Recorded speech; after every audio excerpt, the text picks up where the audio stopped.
तो साथियों, ये 9 सवाल हैं, 9 साल के 9 सवाल, भारत जोड़ो यात्रा के 9 सवाल, राहुल जी के 9 सवाल, हमारे कांग्रेस अध्यक्ष के 9 सवाल, कांग्रेस पार्टी के 9 सवाल और देश की जनता का 9 सवाल। तो कांग्रेस ने प्रधानमंत्री नरेंद्र मोदी के नेतृत्व वाली सरकार के 9 साल पूरे होने पर शुक्रवार को महंगाई, बेरोजगारी और कुछ दूसरे विषयों पर 9 सवाल पूछे और कहा कि प्रधानमंत्री ने अपने वादों को पूरा नहीं करके देश के साथ जो विश्वासघात किया है उसके लिए उन्हें माफ़ी मांगनी चाहिए। उन्होंने सवाल किया कि प्रधानमंत्री अपनी चुप्पी कब तोड़ेंगे। मुख्य विपक्षी दल ने आरोप लगाया कि प्रधानमंत्री ने जो वादे किए थे वह काल्पनिक थे और कोई वादा पूरा नहीं हुआ। कांग्रेस ने 9 साल 9 सवाल शीर्षक से एक पुस्तिका भी जारी की और कहा कि 26 मई को प्रधानमंत्री मोदी को माफ़ी दिवस के रूप में मनाना चाहिए।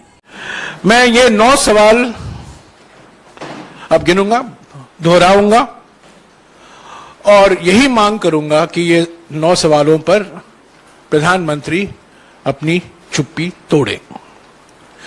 पहला सवाल अर्थव्यवस्था से संबंधित है।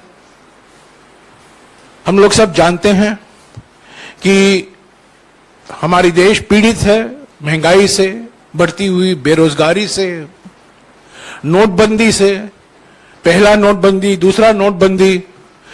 दूसरा सवाल कृषि और किसान से संबंधित है, कृषि और किसान से जुड़ा हुआ है। ऐसा क्यों है प्रधानमंत्री जी कि पिछले 9 सालों में भी किसानों की आय 2 गुनी नहीं हुई है? ये उनका वादा था, ये वादा अभी तक पूरा नहीं हो पाया। तीसरा सवाल प्रधानमंत्री से, ये तीसरा सवाल पिछले 3-4 महीने से हम कर रहे हैं। ऐसा क्यों है प्रधानमंत्री कि अडानी को फायदा पहुंचाने के लिए LIC और SBI में जमा जनता के खून पसीनों की कमाई को दांव पर दिया गया है? भ्रष्टाचार को खत्म करने की बात करने वाले प्रधानमंत्री इस पर जवाब क्यों नहीं देते कि अडानी की फर्जी कंपनियों में, शेल कंपनियों में, फर्जी कंपनियों में 20,000 करोड़ रुपए किसके हैं? चौथा सवाल भी राहुल जी ने बार बार भारत जोड़ो यात्रा के समय उठाया था, हमने भी उठाए हैं, बार बार हम उठाते रहते हैं। ये आंतरिक सुरक्षा से संबंधित है और खास तौर से चीन से जुड़ा हुआ है, जो 19 जून 2020 को प्रधानमंत्री ने चीन को क्लीन चिट दे दी। उसके वजह से हमें परेशानी भुगतनी पड़ी है और हमारा इस संबंध में सवाल है, ऐसा क्यों है प्रधानमंत्री जी कि चीन को लाल आंख दिखाने की बात करने वाले आप उनको 2020 में क्लीन चिट दे दी, जबकि वो आज भी हमारी जमीन पर कब्जा करके बैठा है। 5वां सवाल, अभी आप देख रहे हैं मणिपुर में क्या हो रहा है, एक वो अभी नया मिसाल है। और भी राज्यों में ध्रुवीकरण फैलाया जा रहा है, हिंसा फैलाया जा रहा है। सामाजिक सद्भाव जो बिगड़ा है, सामाजिक सद्भावना जो बिगड़ा है, उस पर यह सवाल है। ऐसा क्यों है प्रधानमंत्री जी कि चुनावी फायदे के लिए जानबूझकर बंटवारे की राजनीति को हवा दी जा रही है और समाज में डर और माहौल बनाया जा रहा है? 6वां सवाल है हमारा सामाजिक न्याय से संदर्भ है। ऐसा क्यों है प्रधानमंत्री जी कि महिलाओं, आप देख रहे हैं जंतर मंतर में, ऐसा क्यों है कि महिलाओं, दलितों, आदिवासियों, OBC और अल्पसंख्यकों के खिलाफ हो रहे अत्याचारों पर आप चुप रहते हैं? तांत्रिक संस्थाएं पर अगला सवाल है। ऐसा क्यों है प्रधानमंत्री कि विपक्षी दलों और नेताओं के खिलाफ बदले की भावना, प्रतिशोध की भावना से कार्रवाई की जा रही है? क्यों जनता द्वारा चुनी हुई विपक्षी दलों की कई सरकारें गिराई गई हैं?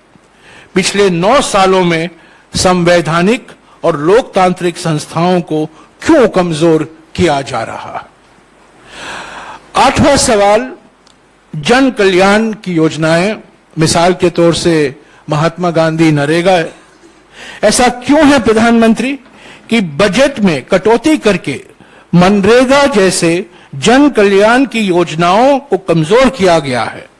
गरीब, आदिवासी एवं जरूरतमंदों के सपनों को क्यों आप कुचला जा रहा है?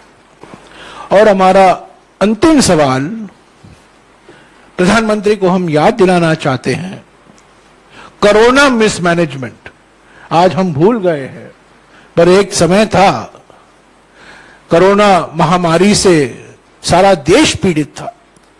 ऐसा क्यों है प्रधानमंत्री कि कोरोना के कारण और खास तौर से कोरोना मिसमैनेजमेंट के कारण, कुप्रबंध के कारण 40 लाख लोगों ने अपनी जान गंवाई।